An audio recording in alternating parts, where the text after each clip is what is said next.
આજ તો હવારમાં મોઢું ધોયા વગર આપણે નહેરી જાય બહાર, પણ જેવા બહાર નહેરા તને ખબર પડી કે મોઢું ધોયા વગર તમે જવાય નહીં. આવા બધા મેળા ના ખબર એટલે હું સીધો જતો રહ્યો ના નહીં જેવો બહાર આવ્યો તો મારા ભાઈબંધ તો તૈયાર હતા બાઇક લઈને, અમે સીધા આવતા રહ્યા નાસ્તો કરવા. ભાઈબંધ કે આજ તો તમને લઈ જાવ મારે નાસ્તો કરવા. ભાઈબંધ નાસ્તો કરાવતો હતો, આપણે શું કામ ના પાડો ભાઈ, ધર્મના કામમાં ઢીલ છે નહીં, આપણે તો ઉપડી જાય ભાઈબંધ ભેગા નાસ્તો કરવા. चीटिंग करता है तू.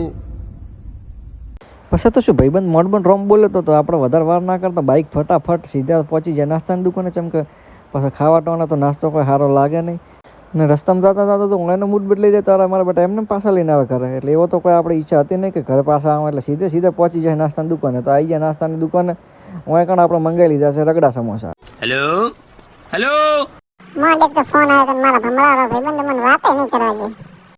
ને હું તો વાટ જોઈને જ બેઠો હતો કે સમોસા ચાર આવે. એટલામાં તો થઈ જતા સમોસા રેડી. મારો ભાઈબંધ પહોંચી ગયો તો સમોસા લેવા. કોઈ હાલવા તો આવે એમ હતું નહીં. હા ઓમ કરશે તો પોકશે ચાર. टेंशन नहीं लेने का अपुन है ना. આટલી બધી વાટ જોઈને પછી મફતનું ખાવા મળે તો એની મજા જેવી હોય કહો. આમ ભાઈબંધના પૈસે ખાઈ ખાઈને તો મને મફતનું ખાવાની આદત પડી ગઈ છે. એટલું કહેતો તો મારા ભાઈબંધ કે હું હવે અહીંથી વિદાય લ્યું ને કે મારા બેટા મારા કોતા ખાલી કરાવશે. હવે બધી લુક વાટ્યું છે. પછી તો શું આપણે આવી ગયા ઘરે. જેવા ઘરે આવ્યા હતા તો આપણને તો ડબલું વાળીને પાણી ભરવા મળી જાય. એટલે તો ડબલું પાણી ભરતા પણ પાણી ભરવાની સિસ્ટમ પાછી જેવી કે આ છે મશીન ઓટોમેટિક પાણી ભરાય. આ કાર્ડ હોય એ કાર્ડને સીધું અડાડી દેવાનું, પછી ઠંડુ પાણી લેવું હોય તો લીલું દબાવવાનું, અને ગરમ લેવું હોય તો પીળું દબાવવાનું. જેવું હોય લીલું બટન દબાવી હું તો અહીં નળમાં પાણી આવવાનું ચાલુ થઈ ગયું ઠંડુ. થોડી વારમાં ભરી જશે બોટલ, ને આ પાછું માપ સેટ કરેલ છે કે આટલી જ બોટલ ભરાય એક વખત બટન દબાવો એટલે. પછી શું બોટલ તો ભરાઈ ગઈ. બોટલ જેવી ભરાઈ ગઈ ત્યારે તો એના ઉપર પાણી આવવા માંડ્યું.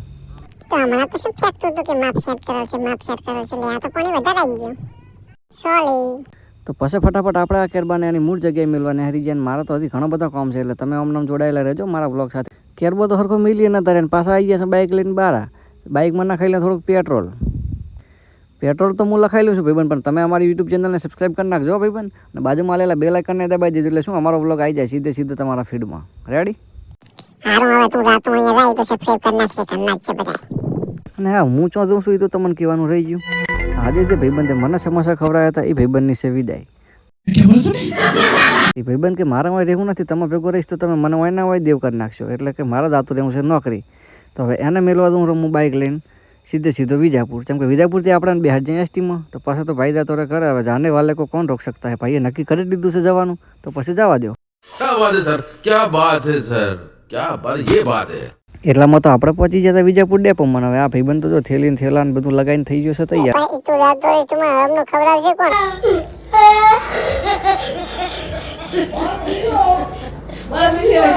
પછી મને યાદ આવ્યું કે એક જ ભાઈબંધ જાય છે ને, એક તો હજી એનામાં જ રહેવાનો છે ને, એના કાનથી ખાશે. આ રહ્યો એ ભાઈબંધ. હવે ઓનો વારો.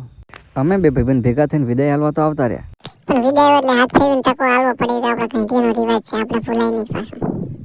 એટલામાં તો ભાઈબંધની બસ લાગલ પડી હતી. પણ હવે દિવાળીમાં ભાઈબંધ તો ભેગી આવી મજા કરી હોય એટલે પછી નોકરી જવું છે ને ગમે.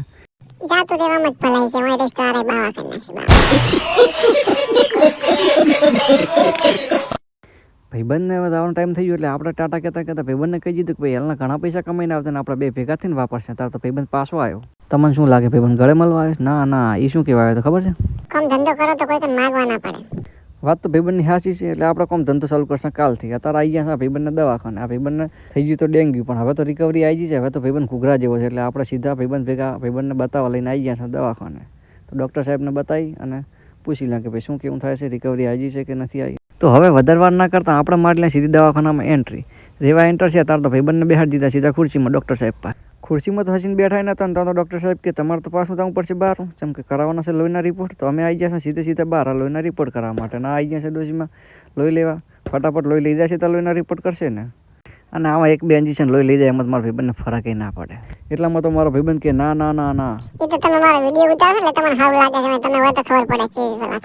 એવું કહેતો તો હાથમાં આવ્યું તો રિપોર્ટને પછી બતાવી દીધો ડૉક્ટર સાહેબને કે ભાઈ રિપોર્ટમાં શું કેવું થશે. ડૉક્ટરે કહી દીધું કે ભાઈ રિપોર્ટ કમ્પ્લીટ છે અને ભાઈને રેડી થઈ ગયું છે. તો હવે થોડીક લસી આલી દવાયું એ લઈ લે મેડિકલેથી. તમે બે ભાઈબંધ આવી ગયા છે મેડિકલે દવા લેવા. અહીંથી લેવાની છે આપણે દવાયું તો લઈ લે થોડીક દવાયું. બધી મેડિકલે પૈસા આલો તારે દવા હાલતા છે, પણ હવે તો અમને દવા આલીને પૈસા પાછા આલ્યા, જેમ કે અમે વધારાની ગોળીઓ હતી આલી દીધી હતી પાછી. इतने तेजस्वी लोग हैं हमारे पास. કોકને કોમ લાગે ને પછી અમે સીધા આવી ગયા બહાર આવીને ભાઈબંધને કીધું રેડી થઈ ગયું છે તો શરબત તો પીવો પડશે ને, તો ભાઈબંધના પૈસા હવે આપણે આવી ગયા છે લેબુ શરબત પીવા માટે. તો આ જગ્યાએ હવે પી નાખો મસ્ત લેબુ શરબત. આ ભાઈબંધને હું અહીં લઈને આવ્યો છું એટલે એ શું વિચારતો હશે ખબર છે? એક તો ભાઈબંધ આગળ નોકરી સારું કર્યું, હું હલવાનું છે, મારી પટ્ટી પડાવશે. પણ આપણો હું શું કહું છું, વ્લોગમાં તો હું ગમે એ કહેતો, પણ મારો ભાઈબંધ છે હારો હીરા જેવો પાછો. हे भगवान तेरी लीला अपरंपार है. લેબુ શરબત પીવડાવી દઈએ એમ કોઈ રાખે નહીં ને આપણે પી લેવા એના પૈસા લેબુ શરબત. ભાઈબંધો તો મારા બધા હીરા જેવા જ છે, તો ખાલી મારે બોલવું પડે વ્લોગમાં તમને ગમે એટલા માટે, બાકી કંઈ એવું છે નહીં. આમ ગતું એ પાછું દો ને. હવે વિજાપુરનું તો કોમ પતી ગયું એટલે આપણે હવે કોઈ કામ રહેતું નહોતું, તો આપણે બેસી ગયા બાઇકમાં સીધા ને હવે નેહરા સીધા ઘરે. ઘરના કહેતા હશે કે મારો આખો દાડો ટખડ કરે છે, ફાટકે જ છે, એટલે સીધા પછી તો ઘરેથી ફોન આવે પહેલાં તો પછી તો ઘરે લાવવાની ઉતાવળમાં અમે તો બાઇકને છોડી મેં લીધું, પણ પછી આગળ જઈને ખબર પડી કે બાઇકમાં તો કોઈ પ્રોબ્લેમ છે ને અવાજ આવવા માંડ્યો તો ચેનમાંથી, તો જોયું તો લાગતું નહોતું કોઈ, એટલે સીધા આપણે આવી ગયા ગેરેજે કે ભાઈ ગેરેજે બતાવી ગયા. તો આવી ગયા સીધા ગેરેજે બતાવ્યું તો ગેરેજવાળું કે કોઈ શું નહીં, ફટાક દઈને તો પછી પાછા બેસી ગયા બાઇકમાં, ના શું હોય તો લઈને જાઓ ઘરે. તમે એમ કહેતા હશો કે ધારદાર વ્લોગ બનાવવા થાય તારા બાઇક ચમાર બધું બગડે, ખબર નહીં પડતી કિસ્મત અમારો નહીં હારા.